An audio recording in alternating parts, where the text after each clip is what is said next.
Hi guys, welcome back to my YouTube channel. Make sure to like and subscribe to the channel for Reddit cheating stories like these. Without further ado, let's get started.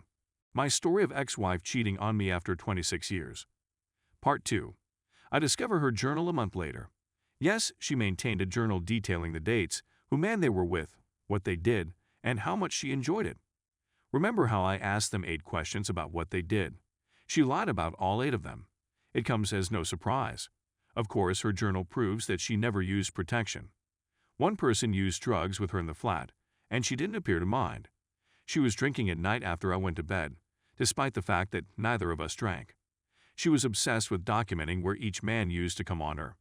According to one post, one of the men was larger than she was accustomed to, and his absolutely pleased her. He'd make her climax, then wait for her to calm down before starting all over again. That destroyed my heart. She is just concerned about her 26th year. When I blew out over it all, she of course stated I was more angry about it than about helping her get through it. I discovered she took a pregnancy test, and she claims she did so to check she wasn't pregnant.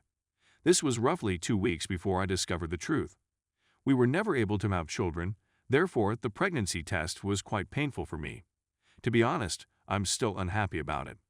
She writes how she wants to the person who stole the money so desperately, just one more time, 2 weeks after I was in the hospital for my suicide attempt. She can't take her mind off him. But to me, she's saying sorry, it's over, she loves me, she wants our marriage, and she's glad I didn't leave. Now, I realize she didn't respect me because she believed I would never leave her and that she could do anything she wanted and I would always remain. She was probably correct as well. However, the best is yet to come. She suggests we need a trial separation in late March 2021. I agree to spend 2-3 months at my brother's place in another state, which is 8 hours distant. The day of my relocation arrives, and I am unable to go. I just cannot. I unload the truck. She completely loses it over me, enraged that I am not going. She smashed potted plants into the ground, broke everything in her path, photos, faces. She basically trashed our living room. She has me pinned to the ground and is smashing her fists into my chest. To be honest, it was kind of humorous, but it also stung. I eventually pulled her off of me. I can see now that she was furious that I was staying and that I was going to interfere with her plans to cheat again, but I still believe she has stopped cheating and wants to be with me. She relaxes and says she'll be seeing her sister for a few hours. I really drove past an AP2's residence since I suspected she was there. However, I don't see her automobile. Everything seems to be okay the following day, Sunday. She suggests that you at least pay a visit to your brother for a few days and that this may be all that we need. I concur. The day before I leave, she starts but abruptly ends it. She has a suspicious expression on her face, but I don't really think much. The following day, as I'm getting ready to leave, it dawns on me that she cheated again, and that's why she didn't want to have the day before, because she was afraid I'd notice. I confront her, but she refuses.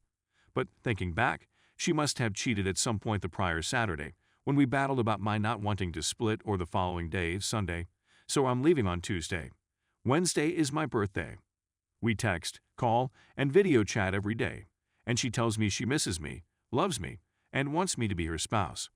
For my birthday, I treat myself to pizza with a childhood buddy.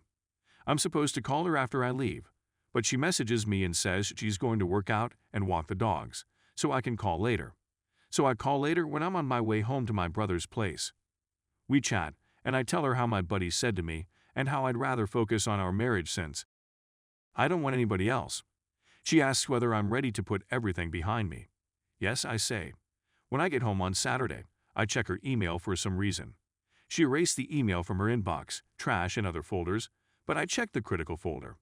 At 7:37 p.m. on my birthday, she switches off her locate my iPhone and has with the person who took the money. This is when she texted me, saying she had things to do and that I may call later. My second D-Day has arrived. I text her, she's at work, and ask her how she can cheat on me on my birthday, and she replies we'll discuss when she gets home. I decide to go to her workplace and black out in front of her coworkers, yelling that she's and other such things. Of course, I'm suddenly the crazy spouse, and they undoubtedly understand why she cheated on me. We had a massive quarrel when she comes home. She goes to spend the night with her sister. We texted throughout the night, and I asked her when she stopped loving me. She claims she is still. I filed for divorce 2 days later and moved to my brother's place a week later. I take both dogs, we don't have any children, and leave most of my belongings, including furniture, the fridge, the washer/dryer, the treadmill, and everything else, knowing that I would return someday since we are destined to be together. Before I depart, she adds that maybe we might find our way back to one another and remarry, but I'd have to be okay with all the men she's with while divorced. She texts, calls, and FaceTimes me over the next 8 months, saying she loves me, she's sorry, she misses me, but never that she wants me back. I implore her to stop saying I love you, since how can she love me while doing what she did? We are divorced, but I am confident that we will remarry because of what she says, and I still believe that we can work things out and begin a new marriage. After 5 months, we get together for a weekend visit halfway between our homes.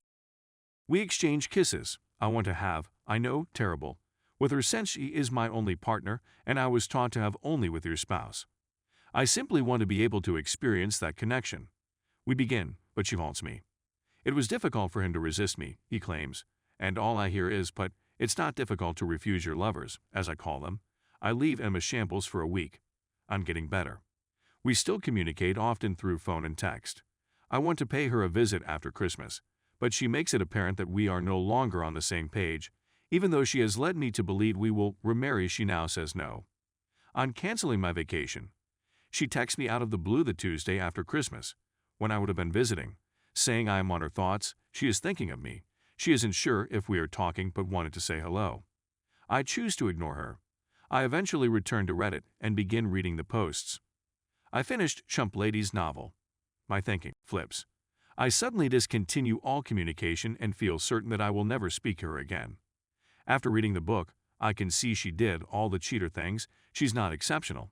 She's simply simple, shallow, and placed the attention she gained before to our marriage before harming me.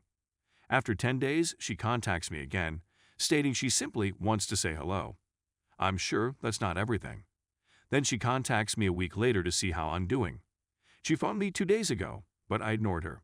I know I should block her, but I can't right now. However, I haven't contacted her in 36 days. I'm guessing she's maxed all her credit cards and is in financial danger. I now have a job that I like and have launched another company. I'm back at square one, but I believe I'm on the right track, even if I never meet anybody else. I wish I had gone sooner. I couldn't do it. We can't go back in time, so it doesn't matter where you are in the process. You'll figure it out as you go along. Divorce may bring you serenity. I'm more happier not having to worry about her every day and continuously monitor her phone, computer, and so on in order to catch her. She is now free to do anything she wants. She's not going to get me. It cannot matter to her, and that's okay. I thought I was losing, but now I realize I've won. Cheaters have no ethics, morality, or character. It's difficult to comprehend if you're not like that. Oh, she made a mistake, but she still wants our marriage, I reasoned. She abandoned the marriage when she began flirting and eventually had affairs. I assumed we were on the same team, which is why I remained and waited for her to wake up and realize I'm exactly what she desires. You are no longer on the same team if they cheat. That is difficult to swallow, but that is the truth. I'm curious whether she's ever cheated on me in our 26 years together. We worked from home for a long time, so she spent a lot of time with me, and I'm not sure how she would have met someone. I suppose that will remain a mystery, and I don't really care. What I've learned is to pay attention to their behavior rather than what they say. She love-bombed me, and I was stupid enough to believe it, as she continued to do things behind my back. She believes I stayed for so long because she is exceptional. But the fact is that I am faithful, too loyal, obviously. And it is my devotion that has kept me going, not her specialness. She isn't. She's garbage. I probably left out about half of the facts since happily, I'm gradually forgetting them. The most difficult aspect was accepting that the most significant person in your life for the last 26 years was someone you didn't even know. Edit. Several people have remarked on how she wanted me to go down on her after having with other people several times. The best I could make out was that she had mentioned in high school that she was never sought after by guys, forgetting that I met her in high school, and I suppose she loved the fact that males clearly wanted her so desperately now.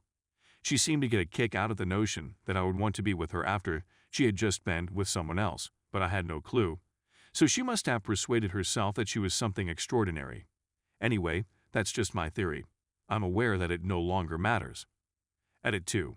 Since there have been a few comments, I thought I'd address it. Practically soon after D-Day, I began working out again. I had worked out almost daily for the first 20-plus years of our relationship, but when my depression began and I was on antidepressants, I stopped working out. So, out of the 100 pounds I acquired, I've already shed almost 80 pounds and am in terrific condition. I even got abs now because I discovered my ex-wife loved them. I know I should do it for myself, and now I am, but the fire that has been burning in me for a long is that she abandoned me when I was at my lowest mental and physical point, so I'm going to show her. I said that we met for a weekend visit 5 months after the divorce, and that my objective was to be in terrific condition by then, which I was. But now, I'm doing it for me.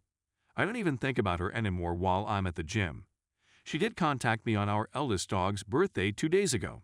She stated she knows she doesn't have the right to ask, but could I give our dog a birthday kiss from her? I avoided eye contact and ignored her. I do want to thank everyone for their support. The comments mean the world to me, and I wish I would have came here on D-Day.